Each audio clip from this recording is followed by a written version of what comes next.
Hello students, कैसे हो आप सब? आई होप बहुत अच्छे होंगे। सो ऑलमोस्ट आज है सॉलिड स्टेट का लेक्चर नंबर 6। हम लोग कैरी करने जा रहे हैं ऑलमोस्ट एक अच्छा सा topic, coordination number as well as structure of crystalline solids, कि मतलब किस किस टाइप से आपके पास स्ट्रक्चर फॉर्म होता है, क्या क्या उसकी ज्योमेट्री फॉर्म हो सकती है। बहुत अच्छा सा टॉपिक है आपके पास और थोड़ा सा टिपिकल है। टिपिकल इन द सेंस कि आपके उसको समझने में थोड़ा सा बाकी लेक्चर्स की कंपैरिजन में ज़्यादा माइंड लगाना होगा। क्लियर? यदि आपने उन लेक्चर्स को नहीं देखा हुआ है तो आप देख सकते हैं, नहीं तो नहीं भी देखा हुआ तो आपको आने चाहिए। पर्पज ओनली आपका ये रहेगा। क्लियर? सो ऑलमोस्ट स्टार्ट करते हैं topic, that is coordination number. So coordination number से पहले शायद आपको याद हो, हमने आपके पास एक लास्ट लेक्चर में हमने रिलेशन पढ़ा हुआ था।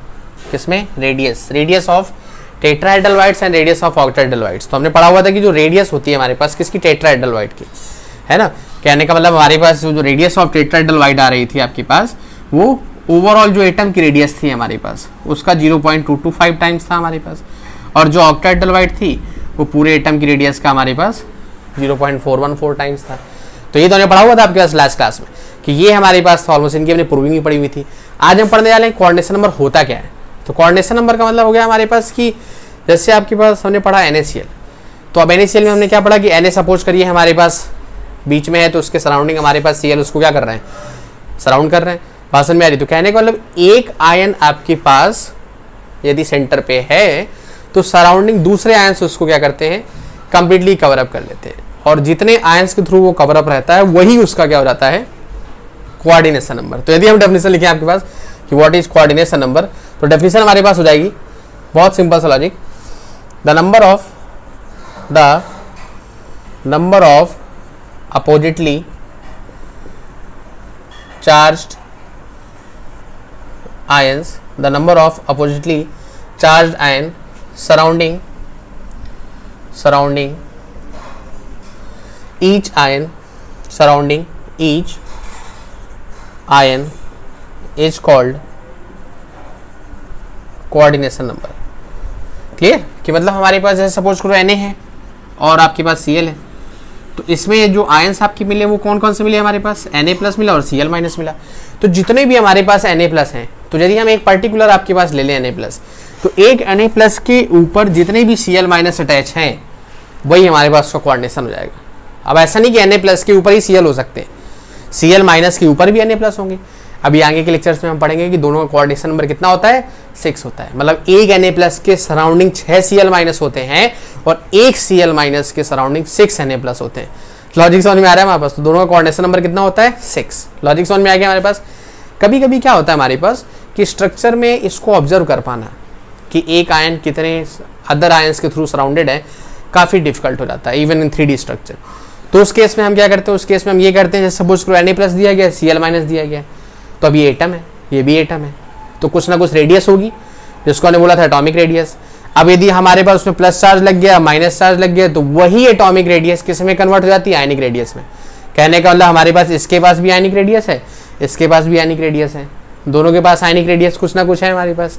तो उसी रेडियस की हेल्प से हम फाइंड आउट कर सकते हैं कोऑर्डिनेशन नंबर कितना होगा। बोले सर ये कैसे कर सकते हैं? अभी तो सर आप बता रहे थे कि हम ये देखेंगे कि कितने अदर एटम्स के थ्रू अटैच है, अब आप सर बता रहे हो कि हम उसको रेडियस के भी पे बता सकते हैं। तो यस, उसको बता सकते हैं। उसी को बोलते हैं हम क्या, उसी टर्म को बोलते हैं हम आपके पास रेडियस रेशियो। क्लियर?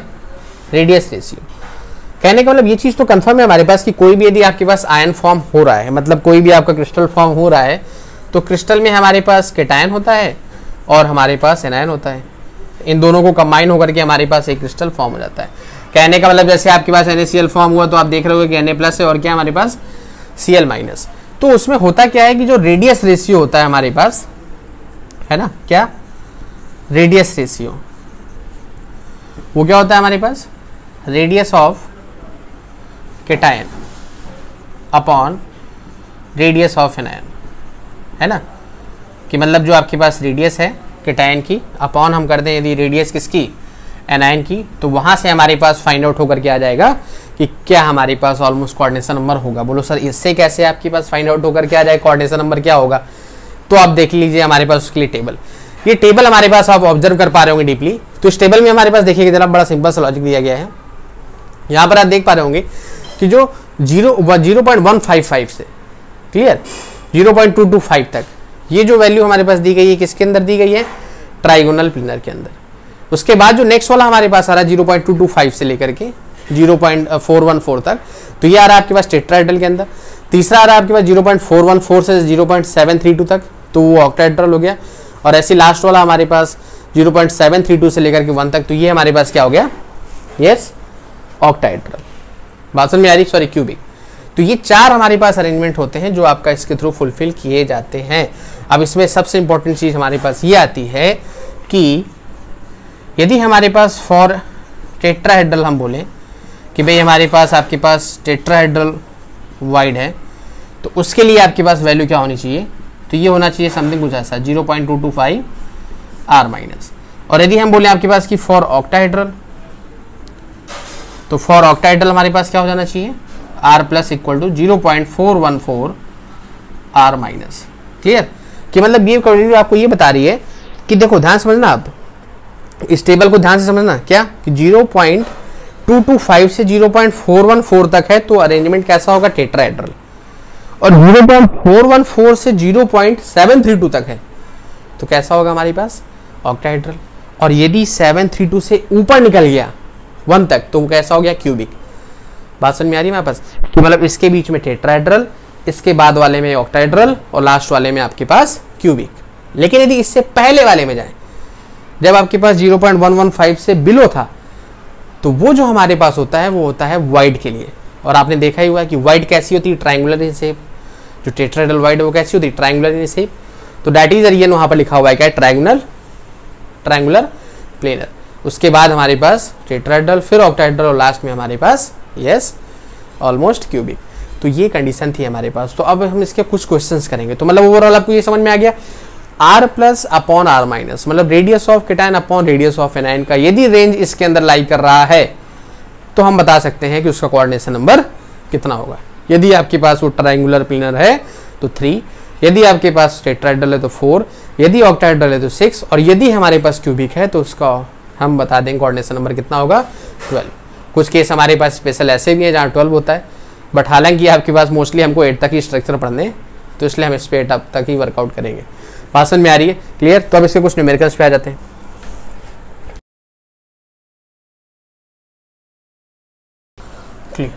अब देखते हैं जरा पहला क्वेश्चन देखिएगा हमारे पास। पहला क्वेश्चन स्क्रीन पे लिखा हुआ है, बहुत सिंपल सा क्वेश्चन देखिएगा क्या लिखा हुआ है। लिखा हुआ हमारे पास the 2 ions A plus and B minus have radii of 88 and 200 pm। कि मतलब आपके पास जो A प्लस है, A प्लस की रेडियाई कितनी है, 88 pm, और जो B माइनस है उसकी रेडियाई कितनी है, 200 pm। तो अब आपसे बोला गया है कि भाई हमारे पास इसका ये फाइंड आउट करना है कि इसकी ज्योमेट्री क्या होगी। What will be the geometry of the following compound. कि मतलब आपके पास ज्योमेट्री भी बता सकते हो, आप इसका कोऑर्डिनेशन नंबर भी बता सकते हो, दोनों चीज़ें बता सकते हो। कैसे, क्योंकि अभी हम बता गए आपको, यदि आपको कोऑर्डिनेशन नंबर बताना है या ज्योमेट्री बतानी है तो आपको पता होना चाहिए रेडियस रेशियो। और रेडियस रेशियो कैसे निकालते हैं, radius of cation upon radius of anion. That means यहाँ से यदि आप रेशियो निकालोगे r plus upon r minus, कहने का मतलब ये जो हमारे पास रेडियस है इसकी अपॉन रेडियस इसकी, तो क्या हो जाएगा हमारे पास 88 अपॉन 200। तो यहाँ से जब आप इसको सॉल्व आउट करोगे तो आ जाएगा 0.44। अब रेडियस रेशियो में तो आपका ऊपर भी pm नीचे भी pm, तो इसकी तो कोई यूनिट होगी नहीं। अब याद करो आप ये किसके रेंज में आ रहा है, ये आ रहा है 0.414 से लेकर के 0.732। कहने का मतलब ये होती है ज्योमेट्री ऑक्टाहेड्रल, और इसका कोऑर्डिनेशन नंबर कितना होता है हमारे पास, 6। सॉल्व हो गया हमारे पास, क्लियर है। तो ये था हमारे पास इस क्वेश्चन का आंसर। कोई प्रॉब्लम आपके पास, क्लियर। अब एक छोटा सा क्वेश्चन और देख लो हमारे पास, यहाँ पर एक छोटा सा क्वेश्चन और देखिएगा हमारे पास, जल्दी से बोर्ड पे आ गया होगा हमारे पास। क्वेश्चन रीड आउट करिएगा, चाहे तो आप पॉज करके उसको अटेंड भी कर सकते हैं। क्वेश्चन रीड कर रहे हैं हम आपके पास। क्वेश्चन लिखा हुआ हमारे पास, Br minus ions forms a CCP, clear, close pack structure, if the radius of Br minus is 195 pm। मतलब आपके पास जो Br माइनस है उसकी रेडियस दी गई हमारे पास 195 pm, ये हमारे पास उसकी रेडियस दी गई है। आफ्टर ये बोला गया है calculate the radius of cation just it fits into tetrahedral hole. कि मतलब आपका ये टेट्राहेड्रल होल में फिट हो जाए। तो हमने पढ़ा हुआ है कि टेट्राहेड्रल होल में फिट होने के लिए जो रिलेशन हमने पढ़ा हुआ है वो ये पढ़ा हुआ है आर माइनस। यहाँ पर आपको डाउट है तो आप तुरंत बता दो।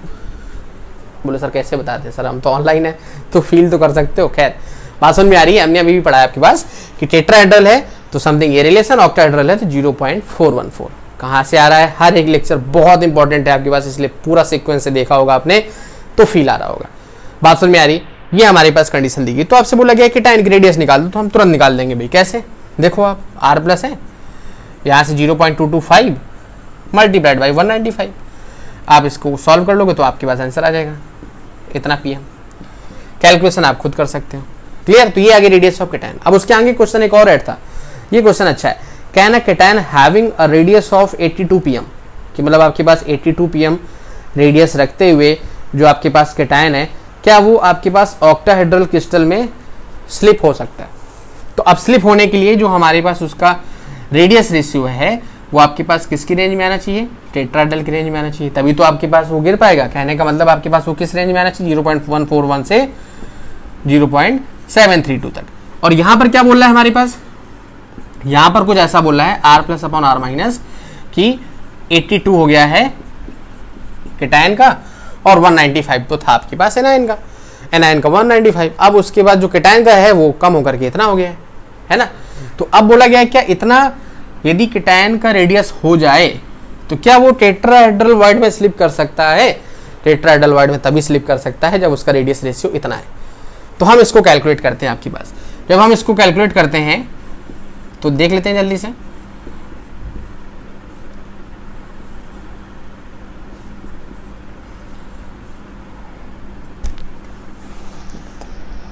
.43 ऑब्वियस सी बात है। अब 0.43 इसके बीच में आ रहा है कि नहीं आ रहा है?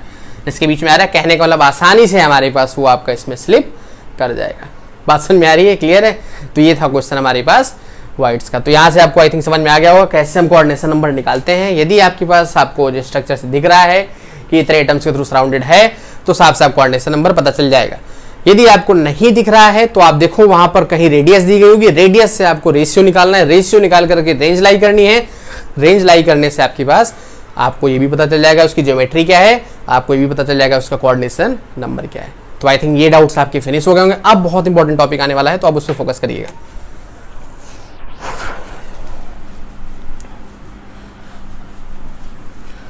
देखिएगा टॉपिक हमारे पास है सिंपल सा, formula of compound, formula of compound and number of whites field. कि आपके पास जो कंपाउंड है उसका फॉर्मूला क्या होगा और कितनी वाइट्स उसके थ्रू फिलअप हो रही है। तो इस पे आपको एक चीज याद रखनी है कि आपके जो सिलेबस है और मोस्टली जो सॉलिड स्टेट का सिलेबस है उसमें कितने टाइप के कंपाउंड है वो हम आपको बता दें।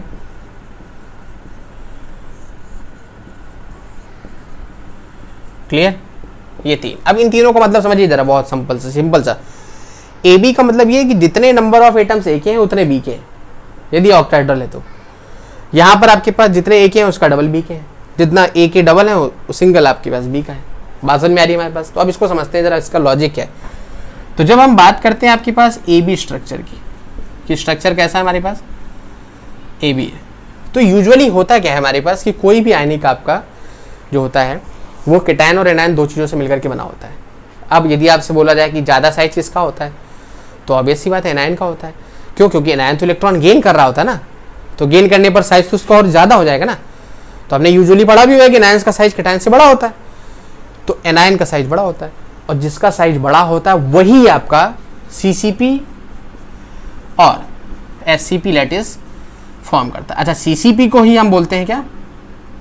एफसीसी। ये तो आपने पढ़ाई हुआ है था, हमने लास्ट लेक्चर में पढ़ाया था कि सीसीपी को ही हम बोलते हैं एफसीसी। तो जिसका साइज बड़ा होगा वही आपका सीसीपी या फिर एससीपी लैटिस को ऑब्टेन करेगा। दूसरा वाला जो होगा वो क्या करेगा? वो आपका वर्ड्स को ऑब्टेन करेगा। बात समझ में आ रही है हमारे पास? क्लियर है? तो यहाँ से हम ये बोल दें कि इसमें आपके पास ए प्लस है और बी क्या है? माइनस है। तो ये क्या करेगा हमारे पास?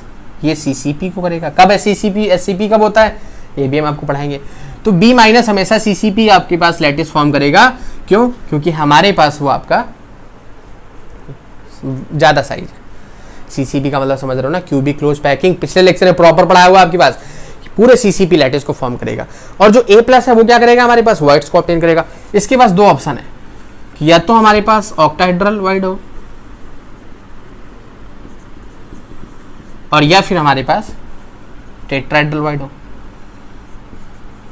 कैसी है हमारे पास, या तो आपके पास ऑक्टाहेड्रल वाइड हो और या फिर हमारे पास टेट्राहेड्रल वाइड हो। बहुत ध्यान समझिएगा हमारे पास लॉजिक, ये तो फिक्स हो गया आपके पास। इसके पास दो ऑप्शन है कि या तो टेट्राहेड्रल हो या तो ऑक्टाहेड्रल हो। यदि हमारे पास ऑक्टाहेड्रल वाइड हुई तो हमने पढ़ा हुआ है ऑक्टाहेड्रल वाइड n होती है, तो ये हमारे पास क्या होती है 2n, क्योंकि एटम्स एक ही एक चाहिए। तो यदि b माइनस एक है और ये भी एक है, तो कहने का मतलब हमारे पास जितने आपके पास a प्लस होंगे, मतलब जितनी हमारे पास ऑक्टाहेड्रल वाइड्स होंगी, उतने ही हमारे पास b माइनस एटम्स होंगे। ये कंडीशन होती है इसकी, ये फॉर्म हो जाता है यहां से AB। कोई प्रॉब्लम यहाँ पर, कोई प्रॉब्लम हो तुरंत बता दो। देखो काफी इंपॉर्टेंट टॉपिक है, यही समझना है हमारे पास। क्या n मतलब यहाँ पर 1 हो एटम्स, तो n की वैल्यू हमने बताई थी, नंबर ऑफ एटम्स। ये तो बताया था कि n क्या है, नंबर ऑफ एटम्स जो स्फेरिकल फॉर्म में होते हैं। तो यदि हमारे पास b माइनस है, मतलब CCP है, मतलब एक एटम है, तो एक एटम यहाँ पर भी है। तो मतलब आपके पास यदि b माइनस एक है तो a प्लस भी एक होगा। यदि हमारे पास a प्लस कौन सी वाइड ऑक्यूपाई कर रहा है, ऑक्टाहेड्रल। बात समझ में आ रही। लेकिन यदि a प्लस हमारे पास टेट्राहेड्रल वाइड फॉर्म कर रहा है, यदि इसी का एग्जांपल आप लिखना चाहो तो इसका एग्जांपल हो जाता है NaCl, और इसीलिए कोऑर्डिनेशन नंबर दोनों को क्या होता है 6 होता है। बात समझ में आ रही कि मतलब यदि आपके पास ये CCB फॉर्म कर रहा है तो ये आपके पास किसको फॉर्म करता है, ऑक्टाहेड्रल वाइड्स को फिल करता है। बात समझ में आ रही है हमारे पास। अब यदि इस केस में आप जाओ तो यहां पर देखिएगा दो केस बनते हैं हमारे पास। क्या दो केस, क्या सिंपल सा एक ही केस में हम इसको समझा देते हैं। कैसे, वो ऐसे कि b माइनस आपके पास क्या फॉर्म करेगा इसमें, CCP, फैक्ट है। लेकिन जो a प्लस है हमारे पास, ध्यान समझिएगा, a प्लस जो है यदि आपके पास टेट्राहेड्रल वाइड को ऑक्यूपाई कर रहा है, किसको, टेट्राहेड्रल वाइड को, तो हम कह सकते हैं आपके पास क्या कि number of a plus required for each b minus is half of the tetrahedral wide, half of the tetrahedral wide। Logic समझ में आ रहा है हमारे पास। क्यों, क्योंकि आप देखो टेट्राहेड्रल वाइड कितनी 2n, तो मतलब यहाँ पर एक एटम ये है, तो ऑब्वियस सी बात है ये एक एटम है तो ये भी एक एटम होना चाहिए। लेकिन यहाँ पर आपके पास टेट्राहेड्रल वाइड का मतलब क्या होता है 2n, मतलब आपके पास b यदि एक एटम है तो यहाँ पर a के दो एटम होंगे। लेकिन यदि ऐसा हो गया तो कंपाउंड A2B फॉर्म हो जाएगा और हमको फॉर्म करना है AB। इसका मतलब साफ है कि यदि ए टेट्राहेड्रल वाइड को ऑक्यूपाई कर रहा है, बात समझ में आ रही, तो टेट्राहेड्रल वाइड को ऑक्यूपाई करने का मतलब दो एटम्स को ऑक्यूपाई कर रहा है। लेकिन यदि जब बी के साथ वो कंबाइन होगा तो पूरे दो एटम्स नहीं कंबाइन होंगे, हाफ एटम्स कंबाइन होंगे। तो वही लिखा हुआ है हमारे पास कि number of A plus required for each B minus is half of the tetrahedral void, कि मतलब जो ए प्लस है हालांकि दो एटम ऑक्यूपाई कर रहा है, दो एटम कवर अप कर रहा है, लेकिन जब बी माइनस के साथ कंबाइन होगा तो that will occupy half of the tetrahedral wide. बात समझ में आ रही। और ये एग्जांपल होता है हमारे पास किसका, ZnS का। अब इसमें मोस्ट इंपॉर्टेंट चीज कॉम्पिटिशन के बिहाफ पे, जो ZnS होता है वो दो फॉर्म में एग्जिस्ट करता है, बहुत इंपॉर्टेंट है, ध्यान समझिएगा। ZnS दो फॉर्म में आपके पास एग्जिस्ट करता है। पहला हमारे पास कैसराइट और दूसरा हमारे पास वुडजाइट।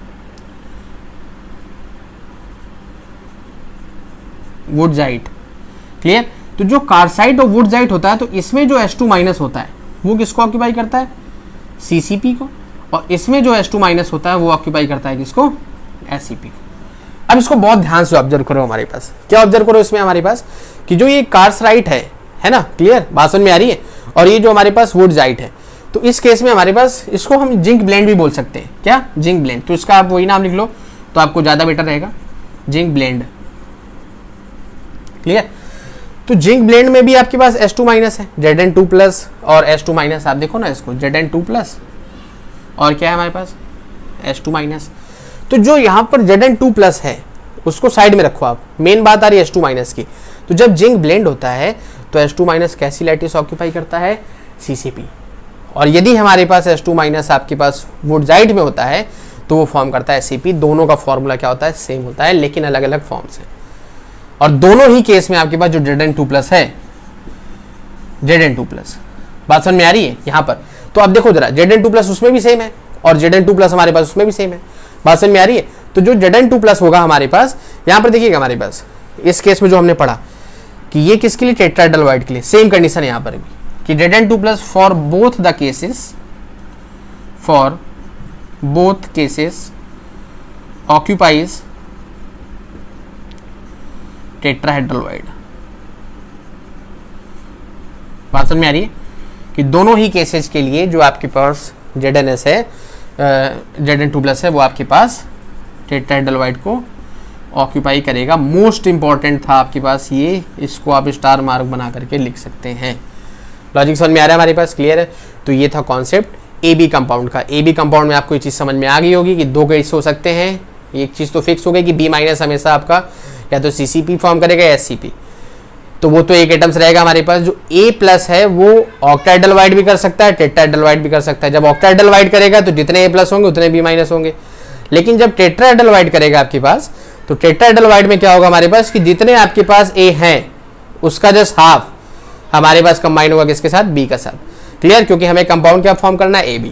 दूसरी चीज, यदि हम ZnS के केस में आ जाए हमारे पास, तो ZnS केस में जो जिंक ब्लेंड होता है वहां पर H2- CCP होता है, लेकिन जो वुडजाइट होता है उस केस में आपके पास जो H2- है वो आपका SCP लैटिस फॉर्म करता है। बात समझ में आ रही, दोनों ही केसेज में Zn2+ कैसा होता है हमारे पास, टेट्राहेड्रल वाइड। ये तो हो गया पहला केस। अब आ जाते हैं AB2 और A2B में।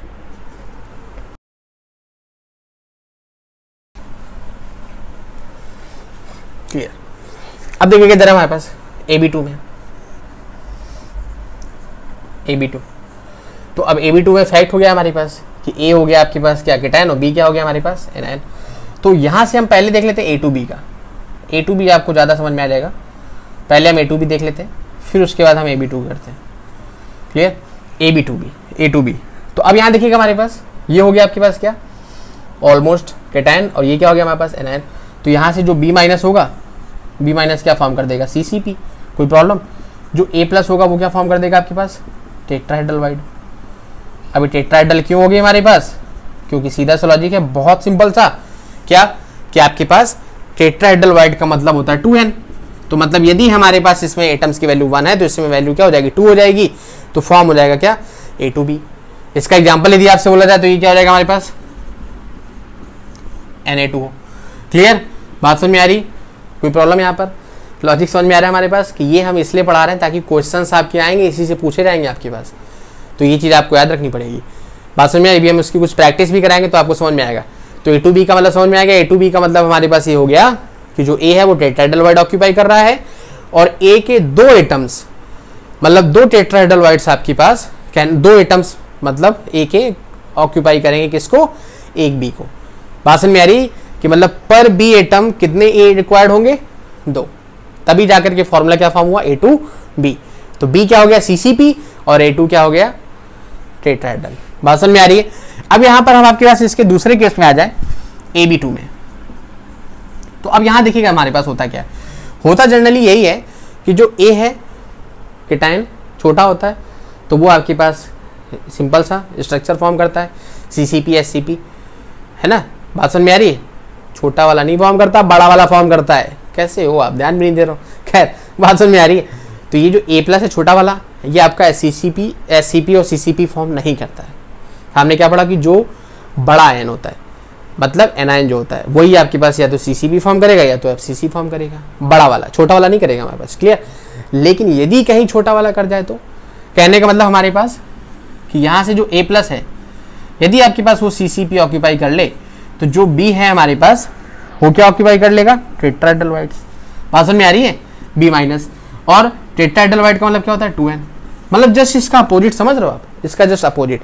इसका एग्जांपल हमारे पास क्या हो जाएगा, इसका एग्जांपल हो जाएगा CaF2। इसी को क्या बोलते हैं हम आपके पास, फ्लोराइड स्ट्रक्चर। कैसा स्ट्रक्चर, फ्लोराइड स्ट्रक्चर। और क्योंकि आपके पास ये AB2 का जस्ट अपोजिट होता है, कहने का मतलब CaF2 जो स्ट्रक्चर फॉर्म हो रहा है उसका जस्ट अपोजिट होता है। देखो वहां पर B2 था, यहाँ पर B1 है, A2 है, बोला जस्ट उसका अपोजिट है, इसलिए इसी को बोलते हैं क्या, एंटी फ्लोराइड। हम सारे कॉन्सेप्ट्स आपके पास क्लियर कर देंगे, बशर्ते आपको ध्यान देना होगा। यदि आप ध्यान दोगे तो सब कुछ क्लियर हो जाएगा इसी क्लास में, एक्स्ट्रा पढ़ने की जरूरत ही नहीं पड़ेगी। हाँ, प्रैक्टिस क्वेश्चन की करनी पड़ेगी, लेकिन थ्योरी क्लियर हो जाएगी। That is our main motive. बात समझ में आ रही है हमारे पास, लॉजिक समझ में आ रहा है हमारे पास कि A2B और AB2 में क्या डिफरेंस है।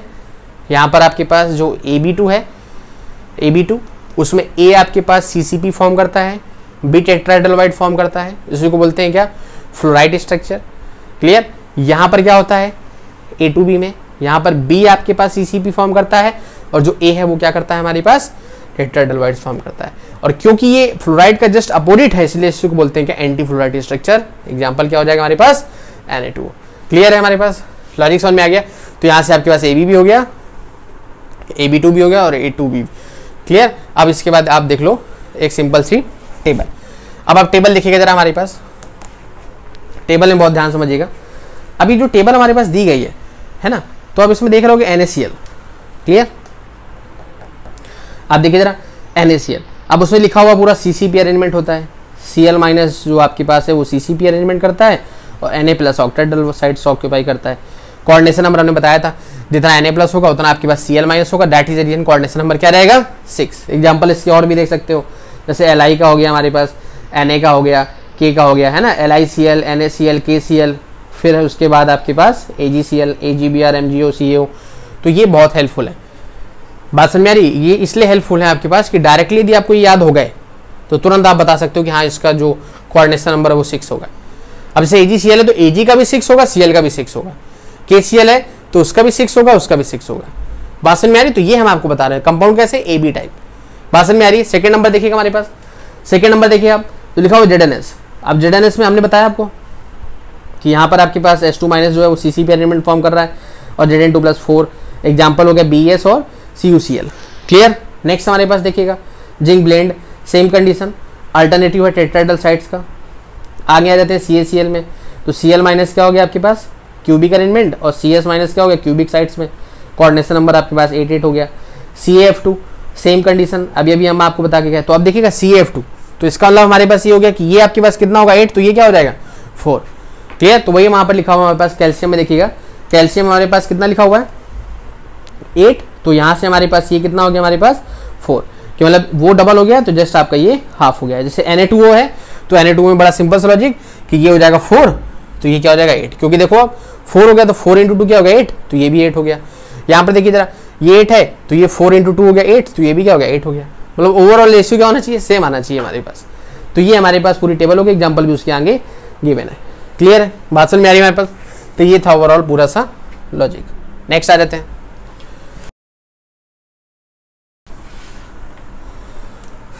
नेक्स्ट सिंपल सा, effect of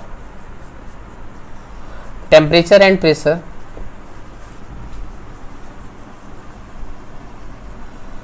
on coordination number. कि मतलब जो कोऑर्डिनेशन नंबर है उस पर आपको इफेक्ट बताना है किसका, टेम्परेचर एंड प्रेशर का। तो अब इसके हमारे पास पॉइंट्स देख लीजिए, आपके पास बोर्ड में आ जाएंगे सारे पॉइंट्स आप देख सकते हो 1 by 1। बहुत सिंपल से पॉइंट्स हमारे पास लिखे हुए हैं। पहला पॉइंट देखिए हमारे पास क्या लिखा हुआ हमारे पास, फर्स्ट पॉइंट लिखा हुआ under ordinary temperature and pressure chlorides, bromides, iodides of Li+, Na+, K+, Rb+ and Ag+ have NaCl type structure 6:6 coordination. अभी हम पढ़ के गए, अभी हमने जो टेबल पढ़ी थी हमने वहाँ पर पढ़ा था कि वो सारे जो हैलाइट्स थे आपके पास उन मेटल्स के सबका कोऑर्डिनेशन नंबर कितना था 6 आ रहा था। सेकेंड नंबर हमारे पास देखिएगा सी में लिखा हुआ है chlorides, bromides, iodides of Cgm having Cgm chloride structure 8:8 under ordinary temperature and pressure. तो ये चीज याद रखनी, सबसे इंपॉर्टेंट क्या है, ordinary temperature and pressure. Third point हमारे पास, थर्ड पॉइंट लिखा हुआ हमारे पास under high pressure the compounds of NaCl structure transforms into CaCl structure. Clear कि यदि हमने प्रेशर बढ़ा दिया तो ऑब्वियस सी बात है पार्टिकल पास आ जाएंगे। जब पार्टिकल पास आ जाएंगे तो लैटिस में और ज़्यादा स्पेस मिल जाएगा, और जब और ज़्यादा स्पेस मिल जाएगा तो और ज़्यादा आइटम्स आकर के हमारे पास उसको सराउंड कर सकते हैं। बात समझ में आ रही, प्रेशर बढ़ाओगे स्ट्रक्चर कॉम्पैक्ट होगा तो ज़्यादा आइटम्स आकर के सराउंड कर सकते हैं, ज़्यादा सराउंड कर सकते हैं तो उसका कोऑर्डिनेशन नंबर जो पहले 6 था वो क्या हो जाएगा 8 हो जाएगा। बात समझ में आ रही है। वहीं पर यदि हम जैसे इसका रिवर्स कर दें, कहने का मतलब आप टेम्परेचर हाई कर दें, यदि आपने टेम्परेचर हाई कर दिया तो सीधा सा लॉजिक है, अब उनके पार्टिकल का जो स्पेस है वो ज़्यादा हो जाएगा, और जब ज़्यादा हो जाएगा तो जो CH था जिसमें कोऑर्डिनेशन नंबर 8 था, मतलब 8 क्लोरीन आकर के उसको सराउंड कर रहे थे, अब वो दूर दूर हो जाएंगे। तो जब दूर दूर हो जाएंगे तो कम क्लोरीन बचेंगे, कहने का मतलब फिर से उसका कोऑर्डिनेशन नंबर कितना हो जाएगा 6। तो एक तरीके से कह सकते हो कि रिवर्सिबल प्रोसेस है। यदि हाई प्रेशर कर दिया तो कोऑर्डिनेशन नंबर बढ़ गया, यदि हाई टेम्परेचर कर दिया तो कोऑर्डिनेशन नंबर कम हो गया। लॉजिक समझ में आ रहा है हमारे पास, क्लियर है। तो ये आप रिएक्शन भी देख सकते हो, उसकी जस्ट लिखी हुई है। तो यहाँ से ओवरऑल ये समझ में आ गया, यदि प्रेशर हाई कर दोगे तो कोऑर्डिनेशन नंबर आपके पास बढ़ जाएगा, टेम्परेचर हाई कर दोगे तो कोऑर्डिनेशन आपके पास कम हो जाएगा। क्लियर। अब इससे कुछ छोटे से क्वेश्चन है हमारे पास और वो करते हैं आपके पास। उसके बाद ये आपका टॉपिक जो कोऑर्डिनेशन नंबर था और जो स्ट्रक्चर ऑफ कंपाउंड था ये आपका फिनिश हो जाएगा। क्लियर। देखते हैं जरा उसको।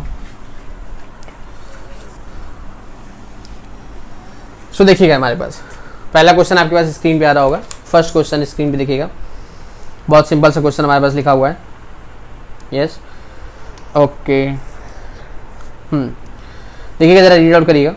ये आपके पास लिखा हुआ है, a compound is formed by two elements x and y where x is FCC arrangement and y occupies the octahedral sides. अब आप देख लो x कैसा है, x आपके पास FCC अरेंजमेंट है, हमने FCC को ही बोला हुआ है क्या, CCP, और y किसको ऑक्यूपाई कर रहा है, ऑक्टाहेड्रल वाइड को। कंपाउंड का फॉर्मूला बताना है, बहुत सिंपल है, आप बता दोगे, तुरंत बता दोगे, कमेंट बॉक्स में लिख दो हमारे बताने से पहले। यस, क्या हो जाएगा सर, XY हो जाएगा। कैसे, आप देखो, यदि आपके पास CCP है और ये ऑक्टाहेड्रल है, तो हम अभी भी बता के गए हैं कि आपके पास यदि ऑक्टाहेड्रल है, CCP है, तो क्या हो जाएगा, सेम रेशियो रहेगा, मतलब यहाँ से कंपाउंड का फॉर्मूला क्या हो जाएगा, XY।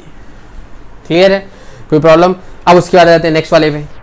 नेक्स्ट वाला क्वेश्चन देखिएगा जस्ट इसी के नीचे हमारे पास बहुत सिंपल सा क्वेश्चन हमारे पास है, लिखा हुआ है, atoms of element B forms SCP lattice and those of element A occupy 2/3 of octahedral wides. कि B जो है वो क्या कर रहा है हमारे पास, SCP लैटिस फॉर्म कर रहा है। क्लियर। और जो A है वो 2/3 कर रहा है किसका, टेट्राहेड्रल वाइड का। और टेट्राहेड्रल वाइड क्या होती है हमारे पास, 2n।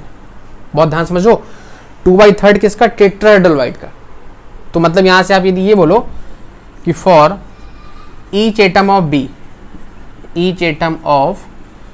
B required number of A atom, तो यहां से ईच एटम का मतलब B की n की वैल्यू क्या हो गई हमारे पास, 1 हो गई। तो जब n की वैल्यू 1 हो गई तो यहां से देख लो जरा, 2/3 इंटू 2 1, तो क्या हो जाएगा हमारे पास 4/3। तो मतलब यहां से आप देख लो जरा, यदि हमारे पास B क्या है 1 है, तो A की वैल्यू हमारे पास क्या हो रही है 4/3, क्रॉस मल्टीप्लाई करा दो तो क्या हो जाएगा हमारे पास, 3 आ जाएगा इधर पे, 4 आ जाएगा इधर पे, तो क्या हो जाएगा हमारे पास A4 B3। यहाँ पर कोई प्रॉब्लम हो तो बता दो। लॉजिक समझ में आ रहा है हमारे पास, बहुत सिंपल सा था हमारे पास कि आपसे बोला गया था कि ये SCP लैटिस है, ये आपके पास टेट्राहेड्रल है, तो टेट्राहेड्रल का मतलब हो गया 2n, 2/3 उसका ऑक्यूपाई कर रहा है। तो यहाँ से हमने आपके पास ये फाइंड आउट कर लिया कि देखो फॉर्मूला जब कभी भी फाइंड आउट करोगे ना तो रेशियो सिंपलेस्ट होना चाहिए। तो इसलिए n की वैल्यू सिंपलेस्ट क्या हो सकती है 1, 0 तो हो नहीं सकती, तो सिंपलेस्ट क्या हो सकती है 1। दैट इज रीजन हमने यहाँ पर क्या लिखा, for each atom of B, एक एटम यदि B का है तो A के कितने एटम्स की रिक्वायरमेंट हो रही है। बात समझ में आ रही है हमारे पास। तो यहाँ से क्या आ गया हमारे पास, n की वैल्यू 1 रख दी, तो A के एटम्स कितने आ गए 4/3, यहाँ रख दिया हमने 4/3, इसका रेशियो यदि हम निकालेंगे तो 3 आ जाएगा इधर, 4 आ जाएगा उधर, तो फॉर्मूला क्या हो गया A4 B3। अब इसका हम एक लास्ट क्वेश्चन कर लेते हैं आपके पास।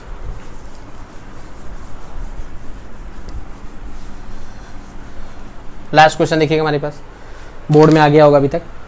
ओके तो ये क्वेश्चन लिखा हुआ हमारे पास कुछ ऐसा, in a solid oxide are in a solid oxides ions are arranged in CCP, 1/6 of tetrahedral whites are occupied by cations A and 1/3 octahedral whites by cation B। कि वो जो 1/6 है